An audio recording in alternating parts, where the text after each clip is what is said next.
Você está no canal Eu Estudo a Lição com o pastor Samuel Camilo. Hoje é quarta-feira, dia 7 de agosto de 2024. E o tema que estudaremos na nossa lição da Escola Sabatina será a cura do surdo e gago. O texto que serve como base para o nosso estudo, Marcos capítulo 7, versos 31 a 37. O finalzinho do capítulo 7 do Evangelho de Marcos, que diz assim: Jesus saiu de Tiro e subiu para Sidom antes de voltar ao mar da Galileia e à região das 10 cidades. Algumas pessoas lhe trouxeram um homem surdo e com dificuldade de fala e lhe pediram que pusesse as mãos sobre ele e o curasse. Jesus o afastou da multidão para ficar a sós com ele. Pôs os dedos nos ouvidos do homem e em seguida cuspiu nos dedos e tocou a língua dele. Olhando para o céu, suspirou e disse: Efatá, que significa abra-se. No mesmo instante, o homem passou a ouvir perfeitamente, sua língua ficou livre e começou a falar com clareza. Jesus ordenou à multidão que não contasse a ninguém, mas quanto mais ele os proibia, mais divulgavam o que havia acontecido. Estavam muito admirados e diziam repetidamente: tudo que ele faz é maravilhoso, e até faz o surdo ouvir e o mudo falar. Bem, esse texto é um texto realmente interessante. Você percebe que quando você olha para a geografia daquela região, havia um caminho muito mais fácil para Jesus poder utilizar para retornar tanto para a Galileia, como também se ele quisesse voltar para a Judéia. Caminho muito mais direto, sem ter que passar por montanhas e por lugares mais acidentados. Mas o texto vai mencionar que Jesus estava na região de Tiro e ele ainda sobe mais ao norte, até a região de Sidom, para só então dar a volta, e ele vai fazer um caminho que que vai sair mais ao norte do mar da Galileia. Um caminho extremamente acidentado. A não ser que você tivesse um compromisso importante naquela região, não valeria passar por lá, não valeria a pena passar por lá. Era um caminho muito difícil. O que nos faz pensar que provavelmente Cristo Jesus conhecia as dores daquele homem, conhecia as angústias daquele homem. Veja, o texto vai mencionar que ele era surdo e que possuía dificuldades na fala. A surdez, uma pessoa que nasce surda, ela dificilmente vai conseguir aprender a falar, porque para aprender a falar, ela precisa ouvir. E como não ouve, a linguagem que hoje é muito utilizada, a linguagem dos sinais. Entretanto, a fala é algo muito difícil para a pessoa que nasce surda. Esse indivíduo, ele falava, mas ele tinha dificuldade com a fala, o que nos leva à compreensão de que ele provavelmente não nasceu surdo. Ele ficou surdo algum tempo, em algum momento da sua vida. Não sabemos em que momento, mas provavelmente ele não era um surdo de nascença. Até porque ele não era mudo, ele tinha dificuldades com a fala. Jesus provavelmente, conhecendo esse indivíduo, deve ter feito esse caminho mais acidentado para poder se encontrar com ele. Eu acho isso fantástico, quando pensamos a respeito da maneira como o céu se importa conosco.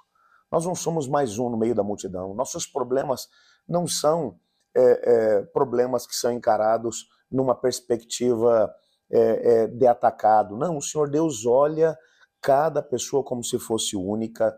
Ele trata cada pessoa como se os seus problemas e as suas angústias fossem únicas. Nós somos importantes para Deus. E isso nos enche de esperança quando passamos por dificuldades, por provações, por angústias, quando o inimigo tenta fazer com que a gente pense que não é amado, que não é visto pelo céu. E Jesus vai ao encontro desse homem. O texto vai mencionar alguns detalhes. Vai mencionar que Cristo Jesus vai tocar nas partes afetadas desse homem. Vai tocar nos seus ouvidos, vai colocar saliva nos próprios dedos, e então vai tocar a língua daquele homem.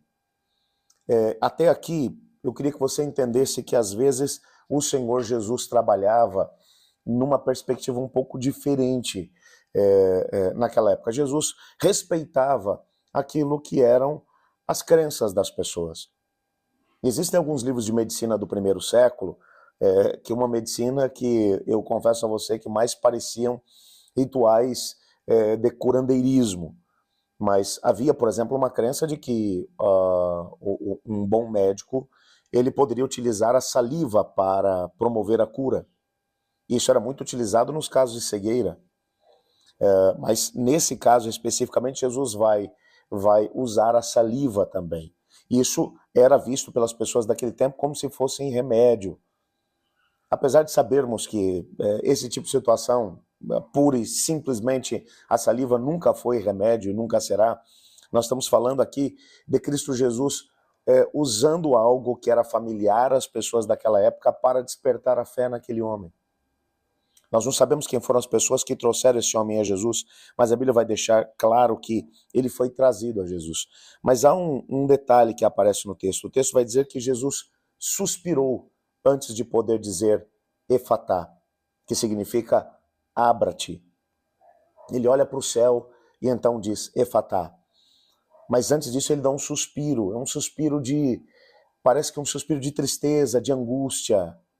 E há um texto que aparece no nosso guia de estudos do livro Deserto às Nações, na página 320, que nos ajuda a entender isso. O texto ele vai dizer especificamente o seguinte: Jesus suspirou ao pensar nos ouvidos que se não abriam à verdade e nas línguas que se recusavam a reconhecê-lo como Redentor. Essa história, essa perícope, ela vai começar com líderes religiosos lá de Jerusalém, que fizeram uma longa viagem para poder chegar até a região da Galileia para se encontrar com Jesus. Com que propósito? Não é de ser abençoados por ele. Não é o propósito de conseguir alcançar alguma bênção. Não é isso. O que os motivava era tentar desacreditar Jesus diante das multidões. Jesus suspira por causa desse pessoal. Você pode perceber que o início do capítulo começa falando desses indivíduos tentando colocar Jesus à prova, criticando os discípulos porque eles não seguiam as tradições que eles haviam estabelecido. E agora Jesus suspira porque os ouvidos deles não estavam abertos para ouvir. Porque a língua deles não estava pronta para confessar Jesus como Senhor e Salvador. E Jesus sabia que aquilo faria com que eles, de alguma forma, perdessem a própria salvação. Ali estava um homem que era surdo e, ao mesmo tempo, possuía dificuldades de fala, mas que ouvia muito mais a respeito de Jesus do que os líderes religiosos. Aquele homem com dificuldade de fala, ele era capaz de confessar muito mais a Cristo Jesus como Senhor e Salvador do que aqueles líderes religiosos que possuíam os seus ouvidos e a sua língua em perfeita saúde. Quando você olha para isso tudo, isso deve fazer com que a gente pare para poder pensar. Jesus, ele restaurou a audição do homem e o capacitou a falar. Esse gesto diz respeito, ou deve fazer com que a gente pare para poder pensar no livre-arbítrio das pessoas. Jesus, sendo Deus, tendo todo o poder no céu e na terra, ainda assim, ele se limitou ao trabalhar conosco em cima do livre-arbítrio, do direito de escolha. Mesmo tendo todo o poder, ele não nos obriga a querermos estar com ele ou a decidirmos estar com ele. Nós somos livres para fazer da nossa vida o que quisermos, mesmo que seja colocá-la num caminho de perdição e morte eterna. O último parágrafo do nosso guia de estudos diz assim: essa breve história também ilustra o que Deus pode fazer por aqueles que se voltam para ele de boa vontade. Talvez você tenha sido relutante em compartilhar sua fé, por não saber o que dizer. Esse milagre oferece encorajamento para que o Senhor Jesus possa abrir seus ouvidos, para serem sensíveis às necessidades de outras pessoas, e assim você leve uma palavra a fim de animá-las em sua jornada. Talvez alguns de nós precisemos ter nossos ouvidos abertos para a palavra de Deus e nossa língua solta para podermos confessar Jesus diante das pessoas e compartilhar nossa fé com elas.